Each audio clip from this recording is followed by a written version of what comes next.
Hello, I'm Tiffany Parks, and this is A Bittersweet Moment with Katie Sewell.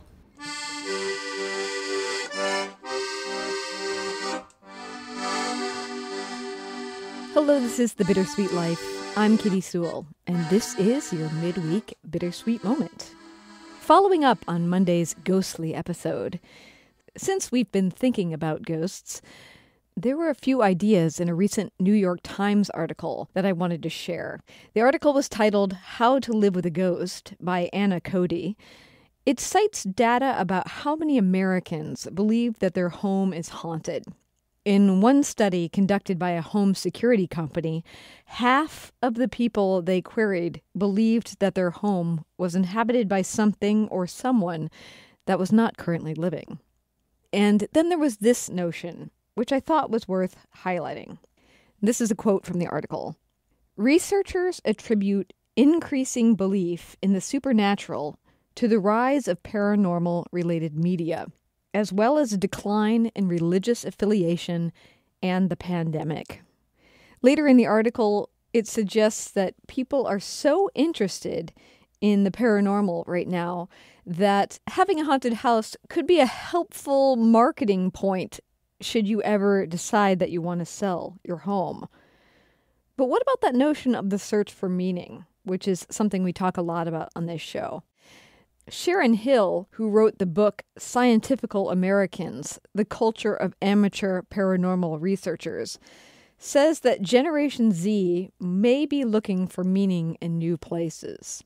And here's a quote from Sharon that appears in that article. She says, "If the modern world they live in isn't providing food for the soul, if capitalism is a system that drains us of personal enlightenment, it is not hard to figure out that younger people will search elsewhere for that and find the idea of an alternative world." What do you think about that notion? We explore a lot of alternative worlds or alternative life paths on this show. I have never thought about ghosts and people's interest in ghosts as being another search for an alternative path. Do you find yourself being more drawn to ghosts lately? I mean, besides the fact that it's Halloween week as I record this, do you find that you're more interested in ghosts? Do you think it could be because the pandemic had us all confronting death on a more regular basis, either our own or having to cope with the death of someone we loved? We'll put a link to this article in the show notes if you would like to read more. But as usual, we welcome your thoughts and observations about ghosts and the paranormal from wherever it is in the world you're living. You can always send us a note or a voice memo to bittersweetlifepodcast@gmail.com. And speaking of voicemails, last week we talked about romantic moments. Not romantic in the classic sense, but romantic in the way that certain moments stand apart from other times in our lives. Romantic in that these moments seem to fulfill some kind of dream. This was a concept we started exploring with Monique Lee. She fled Vietnam and arrived in the United States after months in a refugee camp. And for her, seeing the rain on her bedroom window after she arrived seemed a most romantic experience. Tiffany shared some of her romantic experiences as well, and we asked you to send in your stories, your romantic moments. And we received this dispatch from Nancy. Hi, this is Nancy. Katie and Tiffany, you were talking about romantic moments, and I wanted to share one with you that I had in Italy going back 8 years ago when we visited with our family. We went to Venice, which I absolutely fell in love with. And one of the reasons I fell in love with Venice was that we had a moment there.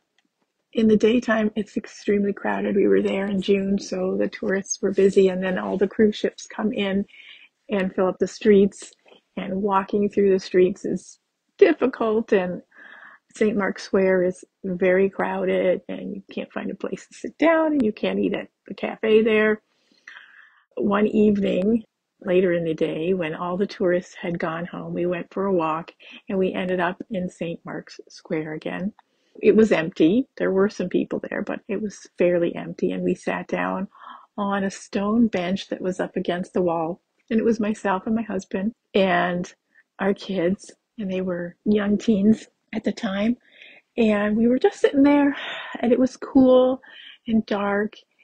And across the square from us, over by where that famous cafe, I think it's Florian's Cafe, someone was playing a violin.